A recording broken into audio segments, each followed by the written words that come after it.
I'm appreciative to be here and I appreciate your 10 minutes of time. Let's have some fun, let's get engaged, and let's be expansionary in our thoughts. I need a clicker. Otherwise, we're not going to advance anything. Okay, let's have a look at this. Who knows, and hopefully this is actually in play. There we go. Who knows what's going on here? Who is it? Boom! It's Usain Bolt. Okay, fastest man on the earth is actually throwing the javelin.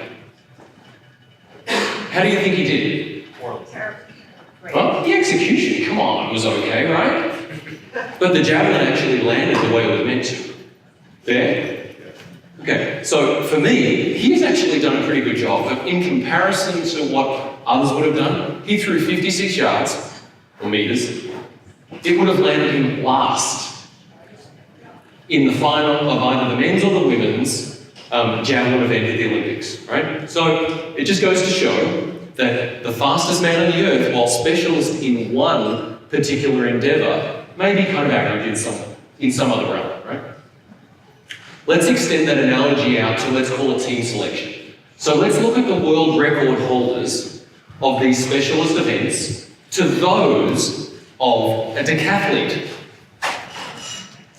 Now, if you have a look at the records, do the comparison, what do you see? In every event, the specialist obviously wins, right? And in certain instances, it's not by a small margin. You have a look that's there, some of them are quite extreme, right? On average, there's a 12% performance improvement by having the specialist perform a function than a generalist. But let me ask, at what cost is that?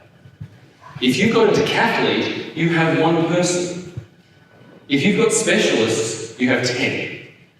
So you have a tenth of the cost there for a 12% performance increase, right? Now, who here is a fan of sports? And there's a bit of an unknown in that when it comes to the decathlon, there are certain events that outperformance in those events will actually derive a greater score. Any guesses as to which events those happen to be? Did someone say swimming? 100 meters. 100 meters, boom! Absolutely. Number one. Number two is the 400 meters, and number three is the high jump. So what does that actually start to identify? That there are priorities that a decathlete needs to be able to focus in on in order to outperform against their competitors. Kind of it's a cool analogy when you think about it as far as the team members that we have within our business, right?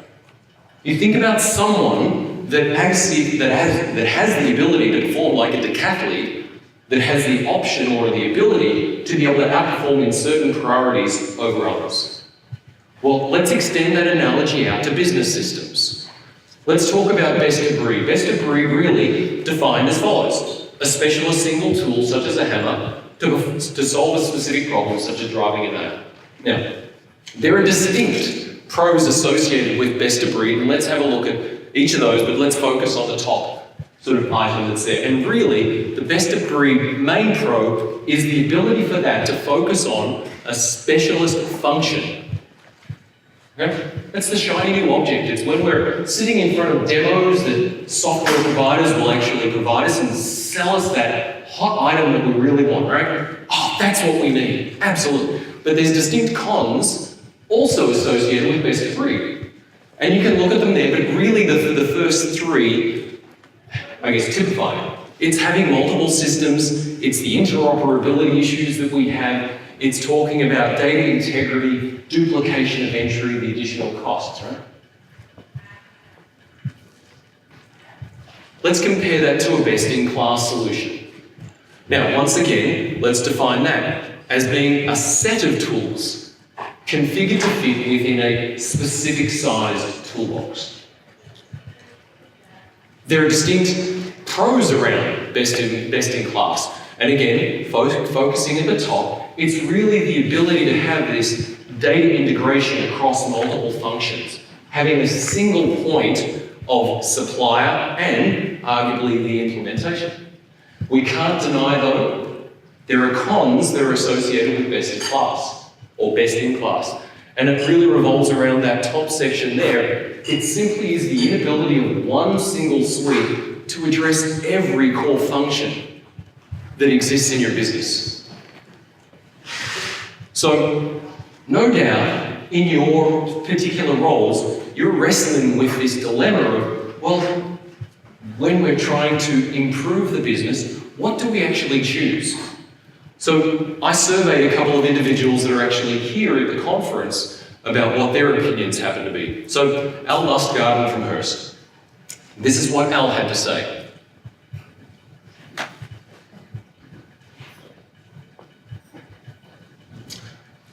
While you're reading that, let me focus in on the latter part of what he says where it is in bold. With the inability for a single order management platform to fulfill all these requirements, he's advocating for multiple systems in order to meet the evolving business needs. Okay?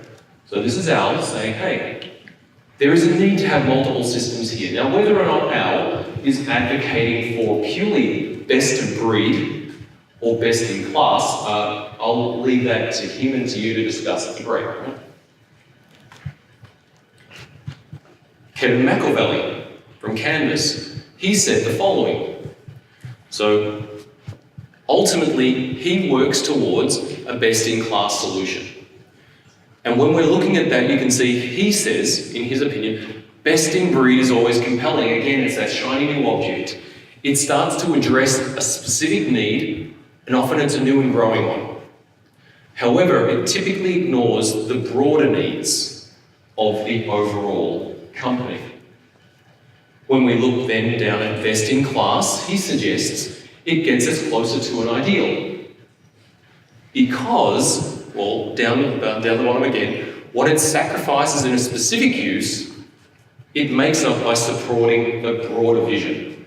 Now, in a conversation with Kevin, he actually said that a tension between best in class and best in breed is actually good to have. The best in class typically will push best in breed to actually further their ability or their functionality. Hopefully, whether or not you agree or agree or disagree with these individuals, then you can take it up with them afterwards. What does that mean for WideOrbit in 2019? As far as, again, this best in class, best of breed. We've returned to our roots, and this really was the original vision of WideOrbit, which is to make it easier to buy and sell media.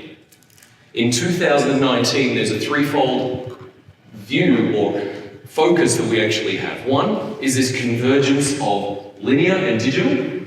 Two, it's the redefinition of our programmatic offering, but most particular as it relates to what we've been talking through here, it's to be open. It's open to integration, it's embracing standards such as TIP, and it's pushing forward innovation. So the result for our clients is ultimately this.